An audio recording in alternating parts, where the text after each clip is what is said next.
গত ৫ মাসে সরকার পরিচালনায় কাঙ্ক্ষিত পরিবর্তন হয়নি বলে মন্তব্য করেছেন স্থানীয় সরকার, পল্লী উন্নয়ন ও সমবায় মন্ত্রী মির্জা ফখরুল ইসলাম আলমগীর।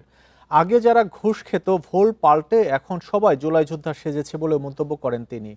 বৃহস্পতিবার সকালে তথ্য ভবনে জুলাই শহীদ দিবস উপলক্ষে আলোচনা সভায় তিনি এসব কথা বলেন। মির্জা ফখরুল বলেন, বাংলাদেশ হবে অসাম্প্রদায়িক ও মেধাবীদের দেশ। এ সময় তথ্য ও সম্প্রচার মন্ত্রী জহিরুদ্দিন স্বপন বলেন, জুলাইয়ের চেতনা উৎস হলো স্বাধীনতা। যখনই অন্যায় জনগণকে শোষণ করে তখনই স্বাধীনতার উজ্জ্বল চেতনা অনির্বাণ হয়ে ওঠে। এ সময় শহীদ মুগ্ধের ভাই মীর মাহবুবুর রহমান স্নিগ্ধ বলেন, শহীদদের স্বপ্নের বাংলাদেশের বাস্তবায়ন এ সরকারের হাত ধরেই হবে। ভোগান্তি ভুলে চলে আসুন রিগালে, ওয়ারেন্টি সহ স্টাইলিশ কালেকশন নিয়ে রেডি রিগাল ফার্নিচার। আমার এই 4-5 মাসের মন্ত্রিত্বের অভিজ্ঞতা আপনার একটু বলা দরকার।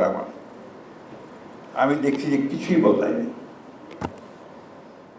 একইভাবে আপনার যারা ঘুষ খেত তারা ঘুষ খাওয়ার ফন্দি বিক্রি করছে, একইভাবে যারা আটকে দিত ভালো একটা কাজকে আটকে দিচ্ছে, একইভাবে ওই যে আমি বললাম যে আপনার ভোল পাল্টে দিয়ে চলে আসছে।